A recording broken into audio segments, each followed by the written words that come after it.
यानी जयंत चौधरी जुबान के पाबंद आदमी हैं और अखिलेश यादव की जुबान फिसलती है। नमस्कार, स्वागत है आप सभी का हिंदुस्तान 24 पर और मैं आप सबके साथ विपिन चौधरी। आरएलडी प्रमुख जयंत चौधरी एनडीए गठबंधन में शामिल हो गए हैं और उन्हें 2 सीट मिली हैं। एक सीट बिजनौर और दूसरी सीट बागपत। इन 2 सीटों में से भी उन्होंने एक सीट पर गुर्जर समाज को प्राथमिकता दी है।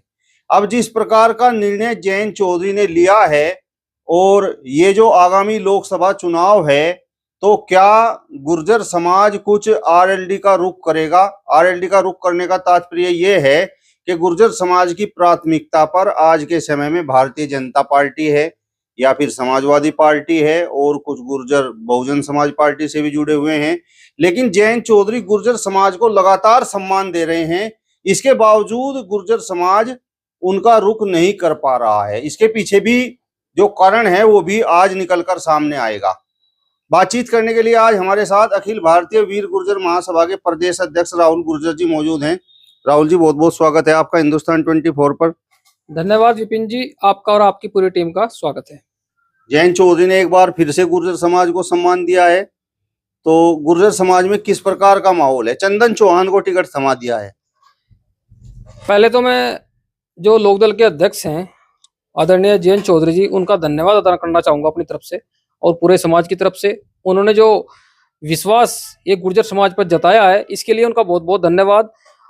और मात्र 2 टिकट उनको मिले हैं गठबंधन में और उसमें से भी 1 टिकट गुर्जर समाज को थमाया है।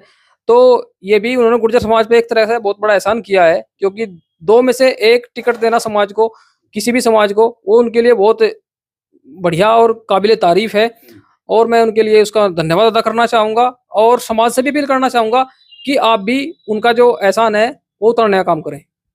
जयंत चौधरी तो लगातार गुर्जर समाज पर एहसान करते चले आ रहे हैं, लेकिन गुर्जर समाज उन्हें क्या दे रहा है? देखिए, अभी तक तो गुर्जर समाज ने जो उन्होंने उपचुनाव में टिकट दिया था मदन भैया को, वो सीट जिताने में उनकी अहम भूमिका निभाई। हालांकि हमारे 5 विधायक मंत्री हमारे थे जो सभी उपचुनाव में डटे हुए थे, लेकिन सब को नकारते हुए वहां पर उपचुनाव में जो लोकदल के प्रत्याशी थे मदन भैया जी, उनको जिताने का काम किया। और आगे भी जब भी वो चुनाव में जहां से भी समाज के या अन्य समाज के प्रत्याशी को उतारने का काम करेंगे, तो समाज भी अपना पूरा सहयोग लोकदल के साथ करने का काम करेगा। जयंत चौधरी तो सम्मान दे रहे हैं, लेकिन मैंने ये महसूस किया है कि गुर्जर समाज की प्राथमिकता पर भाजपा है। ऐसा नहीं है। देखिए, जो सम्मान देने का काम करेगा गुर्जर समाज उसके साथ चलने का काम करेगा। मान लिया जयंत चौधरी जी ने सम्मान दिया है तो उनका एहसान बिल्कुल 100% 2024 चुनाव में उतारा जाएगा। चाहे वो अभी हमें जो है ये सीट मिली है बिजनौर, तो बिजनौर में तो समाज साथ रहेगा ही रहेगा। अब जो बागपत में उन्होंने राजकुमार सांगवान जी को उतारा, जो जाट समाज के प्रत्याशी हैं, वहां पर उनके साथ कंधे से कंधा मिलाने का काम करेगा और 100% जीत दिलाने का काम गुर्जर समाज करेगा। मतलब राजकुमार सांगवान को गुर्जर समाज जिताने का काम करेगा, पूरे तन मन धन से उनका सहयोग करेगा। जिस तरीके से बिजनौर में हम चंदन चौहान के साथ डटकर रहेंगे, उसी तरह हम बागपत सीट पर राजकुमार सांगवान जी के साथ डटकर बिल्कुल उनके साथ चलेंगे। राहुल जी, मेरा सवाल आपसे ये है कि जयंत चौधरी को केवल 2 सीट मिली और उसमें भी 1 सीट उन्होंने गुर्जर समाज को दे दी। पहले भी उन्होंने चंदन चौहान को मीरापुर से लड़ाया और चुनाव जीतवाया। इसके बाद उन्होंने युवा राष्ट्रीय लोकदल का उन्हें राष्ट्रीय अध्यक्ष भी बनाया। मदन भैया को वो लेकर आए। अब अगर हम दूसरी पार्टियों की बात करें तो गुर्जर समाज को दूसरी पार्टियां क्या दे रही हैं? देखिए, जयंत चौधरी जी ने बहुत सम्मान दिया, लेकिन दूसरी तरफ अन्य पार्टियां जैसे समाजवादी पार्टी को ले लो आप। समाजवादी पार्टी में भी राज्यसभा के चुनाव जो अभी संपन्न हुए, उसमें कोई प्रत्याशी नहीं गुर्जर समाज का, जबकि अखिलेश जी को पता है कि पश्चिम उत्तर प्रदेश में गुर्जर समाज कितनी अहमियत रखता है। सब कुछ पता है। 43 विधानसभा क्षेत्र में गुर्जर निर्णायक स्थिति में है और 14 लोकसभा क्षेत्रों में निर्णायक स्थिति में है। उन सबको नकारते हुए कोई भी राज्यसभा का प्रत्याशी गुर्जर समाज का नहीं बना गया। उसके बाद अब एमएलसी की बारी आई। अब एमएलसी के चुनाव होने हैं। अभी तक एमएलसी का कोई भी किसी तरह से कोई प्रत्याशी गुर्जर समाज का नहीं उतारा गया और उतारने की संभावना भी नहीं है। मुझे नहीं लगता कि वो उतारेंगे।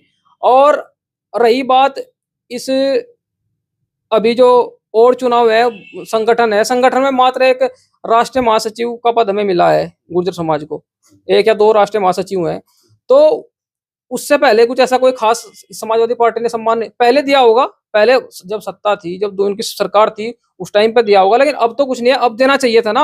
अब जब दूसरी पार्टियां, भाजपा हो, भाजपा ने भी राज्यसभा प्रत्याशी बनाया गुर्जर समाज को मध्य प्रदेश से, वहां एक MP बना राज्यसभा सांसद, और अभी जो लोकसभा की घोषणा हुई है पहली लिस्ट में, इसमें भी हमें 3 प्रत्याशी बनाए गए हैं गुर्जर समाज से। लोकदल जिन्होंने लोकदल जो पार्टी है उन्हें सिर्फ 2 ही सीट मिली, और 2 में से हमें 1 उन्होंने दे दी, और उपचुनाव भी लड़ाया। तो मैं दूसरी पार्टी, जो भी पार्टियां हैं, समाजवादी हैं, बसपा है, उन्होंने क्या दिया समाज को?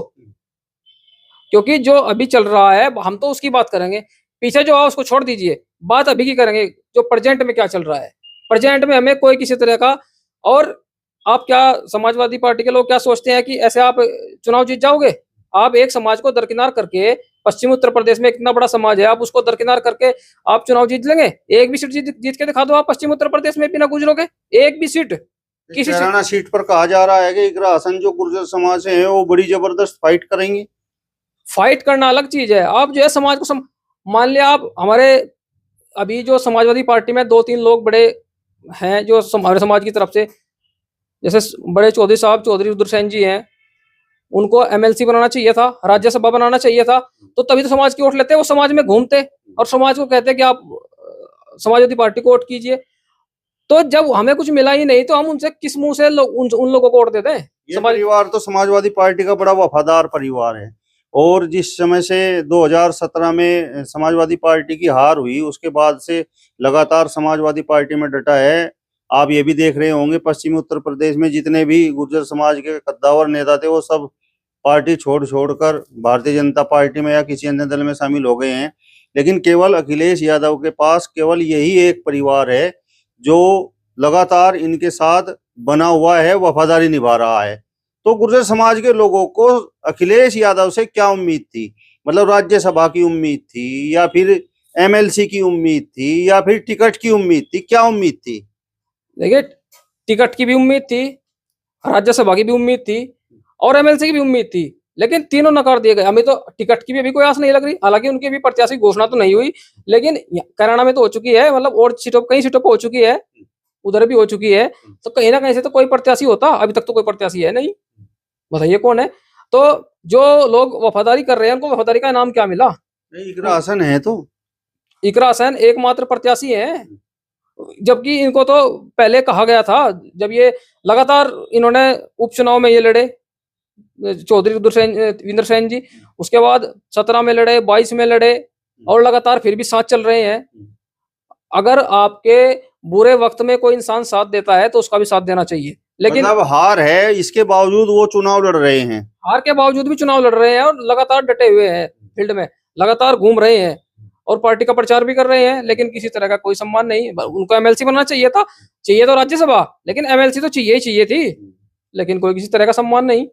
तो वो लोग कब तक ऐसे ही हार के साथ साथ चलते रहेंगे और उनको कोई सम्मान नहीं। जो लोग कल पार्टी में आए उनको MLC बनाया और राज्यसभा सांसद बनाया और अपना बन के फिर वो अपना दगा दे गए। मतलब इकरा हसन जिस तरीके से गुर्जर समाज से हैं, तो आपका मानना ये है कि यदि उनकी गिनती होगी तो वो जो है बस गिनती ये होगी कि ये टिकट तो मुस्लिम को दिया है। हाँ, मुझे देखिए, ये एक तरह का मतलब फिलहाल माहौल है इस तरह को, वहां पर प्रत्याशी जो है हिंदू गुर्जर होना चाहिए था, वहां प्रत्याशी गलत चयन किया गया है प्रत्याशी का। ये तो मेरा अब मुकाबला नहीं हो पाएगा, मुश्किल है, मुझे नहीं लगता मुकाबला होगा, मुकाबले में नहीं है। अच्छा, जिस तरीके से जयंत चौधरी ने बड़ा विश्वास चंदन चौहान पर किया है, तो बिजनौर लोकसभा सीट पर मतलब क्या स्थिति है? बिल्कुल वहां तो क्लियर स्थिति है, चंदन चौहान बहुत मजबूत से चुनाव लड़ रहे हैं और चुनाव जीतेंगे, इसमें कोई दो राय नहीं है। समाज, पूरा समाज साथ खड़ा है, जाट समाज 36 बिरादरी साथ है वहां तो। और चंदन चौहान तो आप जाने जाते बिल्कुल शांत स्वभाव के व्यक्ति हैं और शांत स्वभाव से अपना काम करते हैं, इसको पता भी नहीं लगता, इतने आसानी तरह तरह के काम उन्होंने क्षेत्र में विकास किए हैं जब से विधायक बने हैं 2 साल से।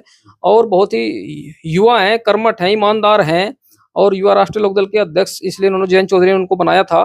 तब से लगातार काम कर रहे हैं, लगातार क्षेत्र में सक्रिय हैं। बिजनौर लोकसभा बहुत बड़ी लोकसभा है और गुर्जर समाज के साथ साथ अन्य समाज भी बहुत महत्वपूर्ण वहां पर स्थिति में है, तो वहां पर उनके सामने कोई समस्या आने वाली नहीं है। जिस तरीके से मलूक नागर वहां से सांसद हैं, अगर मलूक नागर एक बार फिर से बसपा, सपा और कांग्रेस ये जैसी संभावना जताई जा रही है कि भाई इनका गठबंधन हो सकता है, उससे चुनाव मैदान में आ जाए, तो फिर चंदन चौहान को क्या गुर्जर समाज वोट देगा? मलूक नागर को मतलब एक तरह से दरकिनार कर देगा। देखिए, अभी तो संभावनाएं जताई जा रही हैं कि गठबंधन में मलूक नागर जी आ सकते हैं। अभी कोई स्थिति उसको स्पष्ट नहीं है। अगर मलूक नागर जी आते हैं चुनाव में, गठबंधन से आते हैं, तो फिर वहां का जो गुर्जर समाज है वो इतना जागरूक है और उसको इतना पता है, उन्हें पता है कि कौन सीट निकाल रहा है, फिर समाज अपने आप निर्णय करके तय कर लेगा कि कैसे हमें करना है। ये जो आप जाट और गुर्जर के गठबंधन की बात कर रहे हैं, अगर बिल्कुल सही मन से गठबंधन हो जाता है, जाट गुर्जरों को सपोर्ट कर दें, गुर्जर जाटों को सपोर्ट कर दें, तो मतलब क्या ये बड़ा मजबूत गठबंधन साबित हो सकता है? बिल्कुल, ये तो पश्चिम उत्तर प्रदेश में बहुत जबरदस्त मजबूत गठबंधन होगा। अगर जाट गुर्जर दोनों एक जाट, क्योंकि मैं आपको पहले ही बता चुका हूँ 17-17% दोनों है पश्चिम उत्तर प्रदेश में, तो एक बहुत बड़ी आबादी बैठती है और बहुत लगभग ये मानो आप, ये 15 से 20 लोकसभा क्षेत्र ऐसे हैं जो जाट और गुर्जर मिलकर अपने प्रत्याशी को जिता सकते हैं। और ऐसे ही विधानसभा का लगभग 70-80 विधानसभाएं हैं जिनको जाट और गुर्जर मिलकर दोनों जिता सकते हैं। तो ये तो एक पश्चिम उत्तर प्रदेश में एक जाट गुर्जर लैंड बन जाएगी। अब तक तो लोग जाट लैंड कहते, जाट लैंड भी कहते हैं लोग कुछ, लेकिन ये जाट गुर्जर लैंड है, खाली जाट नहीं, ये जाट गुर्जर लैंड है। और इस जाट गुर्जर लैंड में इन दोनों जातियों को जो भी पार्टी प्राथमिकता से टिकट वितरण में इनको प्राथमिकता देगी वही बाजी मार ले जाएगी, और जो इनको दरकिनार करेगी उनका सफाया कर देंगे, चाहे पार्टी कोई भी हो। राहुल जी, मेरा सवाल आपसे ये है कि आज तो जयंत चौधरी गठबंधन में चुनाव लड़ रहे हैं। पहले विधानसभा चुनाव में उन्होंने समाजवादी पार्टी के साथ गठबंधन किया, अब वो एनडीए में शामिल हो गए हैं। लेकिन जिस तरीके के वो समीकरण बैठा रहे हैं, शायद उनके दिमाग में भी ये है कि गुर्जर यहाँ पर एक बड़ा ही महत्वपूर्ण वोट बैंक है और किसी न किसी तरीके से इसे साध लिया जाए।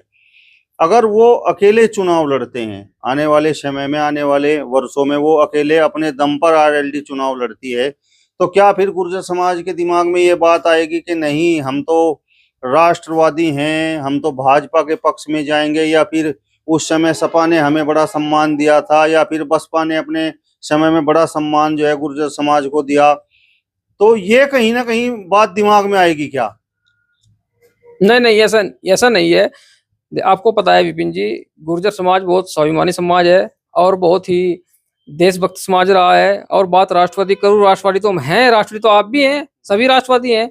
और हमें तो एक बात का पता है कि जिसने हमारा सम्मान किया हम उसका सम्मान करेंगे, और जिसने हमारे बुरे वक्त में साथ दिया हम उसके बुरे वक्त में साथ देंगे, चाहे वो लोकदल हो चाहे वो कोई भी पार्टी हो। अगर आज लोकदल हमारे साथ में खड़ी है, हमें टिकट वितरण में प्राथमिकता दे रही है, तो कल को अगर वो अलग भी हो जाए तब भी हम उनका साथ देने का काम करेंगे। ऐसी बात नहीं कि उनको छोड़कर भाग जाएंगे। पहले भी चौधरी चरण सिंह जी के चौधरी चरण सिंह जी हुए जो हमारे प्रधानमंत्री हुए देश के, उनके समय में भी जाट गुर्जर जो एक वो नारा चलता था वो भी बहुत रहा, और काफी दिन तक नरेश हमारे रामचंद्र विकल जी उप मुख्यमंत्री भी रहे और बाबू नारायण सिंह जी उप मुख्यमंत्री रहे, तो बहुत लंबे समय तक वो जो साथ चला जाट गुर्जर का।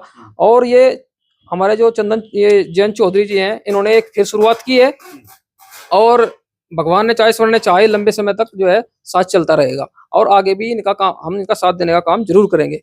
मेरा सवाल आपसे ये है कि जिस तरीके से चंदन चौहान पर लगातार जयंत चौधरी दांव लगा रहे हैं, तो क्या चंदन चौहान में वो कुव्वत है कि वो गुर्जर समाज के वोट को आरएलडी के पाले में ले जाकर खड़ा कर सकता है?